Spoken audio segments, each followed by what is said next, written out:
દેશના સૌથી મોટા ન્યૂઝ નેટવર્ક TV9 નેટવર્કની ગ્લોબલ સમિટ 2024ની આજથી ભવ્ય શરૂઆત થઈ છે। વોટ ઇન્ડિયા થિંક્સ ટુડે આ વિષય પર આધારિત ગ્લોબલ સમિટમાં ભાગ લેવા દુનિયાભરની નામાંકિત હસ્તીઓ જોડાઈ છે। ત્યારે આ અવસર પર TV9 નેટવર્કના MD અને CEO બરુણ દાસે સ્વાગત સંબોધન કરી ગ્લોબલ સમિટની ભવ્ય શરૂઆત કરાવી। Today is the curtain raiser of the second edition of TV9 What India Thinks Today Summit. Over the next 2 days, we will be hosting several international thought leaders and cabinet ministers and industry captains discussing India's next big leap in the arena of geoeconomics and geopolitics. And most notably, we have the summit keynote scheduled for tomorrow evening at 8 p.m., which will be delivered by none other than the Honorable Prime Minister Shri Narendra Modi ji. But this evening we are here to celebrate the curtain raiser with a subject very close to my heart. I must mention that this evening is going to be special because apart from glamour and glitz, it will be an evening of gravitas. You must have already spotted in the hall many well-known faces from the world of sports and entertainment. They are here tonight for a purpose.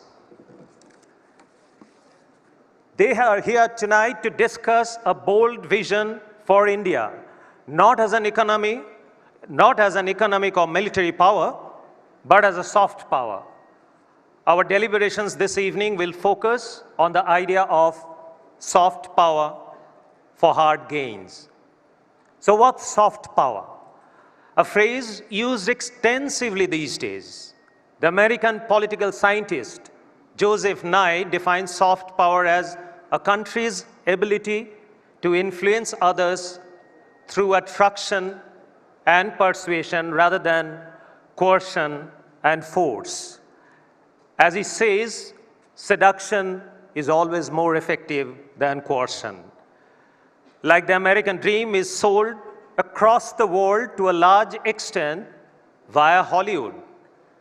Similarly, countries like Brazil and Argentina, they have earned a name for themselves in the world through their excellence on the soccer field. That is the context of soft power this evening. India has always been known as a land of yoga, Vedas, and Ayurveda, and more recently, as home to some most spectacular cinematic storytelling in the world. The home of Bollywood, but of late also Sandalwood, Collywood, Tollywood, all hail Nattu Nattu. At the same time, our prowess as a sporting nation is on the rise. While our cricketers have been doing us proud for some decades now, there are other sports where India is making its mark in the global arena. TV9 નેટવર્કની global summit 2024માં કેન્દ્રીય પ્રધાન અનુરાગ ઠાકુર પણ હાજર રહ્યા હતા। આ સમિટમાં અનુરાગ ઠાકુરે વિકાસના પથ પર આગળ વધતા ભારતની છબી વધુ સ્પષ્ટ કરી હતી। સાંભળો શું કહ્યું અનુરાગ ઠાકુરે।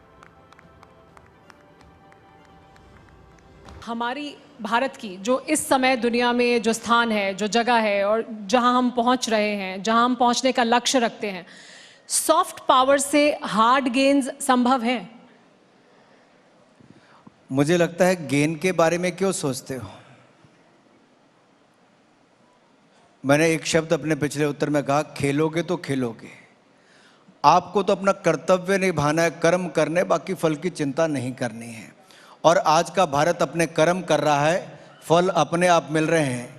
कहाँ 10वीं लड़खड़ाती चरमराती अर्थव्यवस्था थी, आज दुनिया की 5वीं सबसे बड़ी अर्थव्यवस्था हम बनकर खड़े हो गए हैं। और जब मोदी जी तीसरी बार आएंगे तो will become the 3rd largest economy in the world.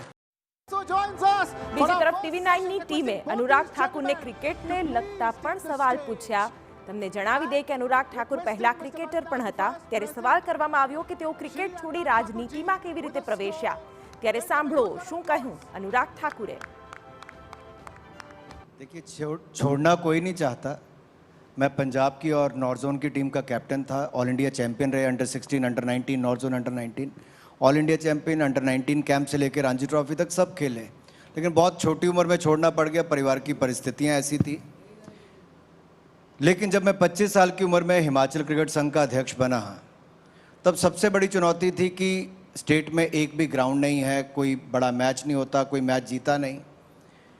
Eight the age of 26, I built that Dharamshala Cricket Stadium without any government, without even a single penny from any government, neither central nor the state government. तो एक जुनून था कुछ करने का, वापस game को देने का। લોકસભાની ચૂંટણી નજીક છે, એનડીએની બેઠક 400 પારના નારા લગાવી રહ્યા છે, ત્યારે આ અંગે અનુરાગ ઠાકુરને સવાલ કરવામાં આવ્યો કે એક તરફ ઇન્ડિયા ગઠબંધન મજબૂત બની રહ્યું છે, ત્યારે આ વિપક્ષી ગઠબંધનને લઈને એનડીએ કેવી રીતે 400 પારનો લક્ષ્યાંક પ્રાપ્ત કરી શકશે, તો તે અંગે તેઓએ શું કહ્યું સાંભળો। 0 + 0 कितना होता है?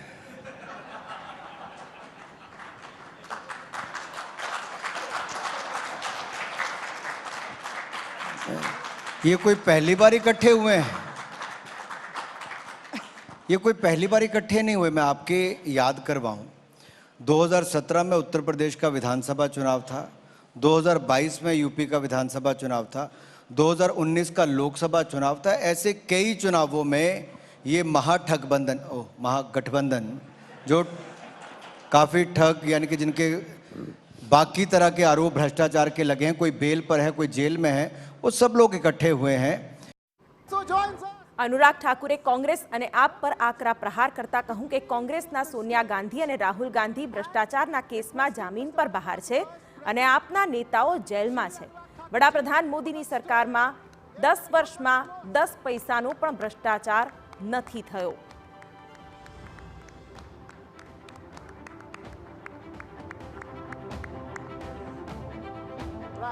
Please, requesting Shri Anurag Thakur ji to और ये भ्रष्टाचार के आरोप जो सह रहे हैं, और श्रीमान राहुल गांधी जी, सोनिया गांधी जी भ्रष्टाचार के मामले में बेल पर हैं।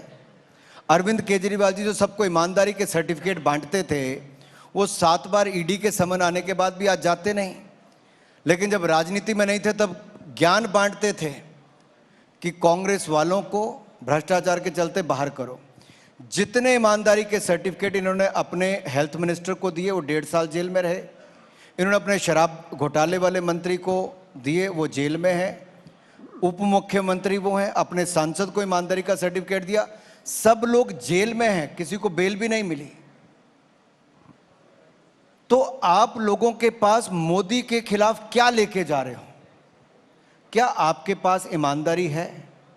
मैं गर्व के साथ सीना चौड़ा करके और सिर उठाकर कह सकता हूं, 2014 में हमने कहा था भ्रष्टाचार मुक्त शासन देंगे। आज 10 साल के बाद मैं कहता हूं 10 पैसे का भी भ्रष्टाचार भारत में नहीं हुआ, तो मोदी सरकार में ईमानदारी के साथ हमने काम किया है और आगे भी करेंगे।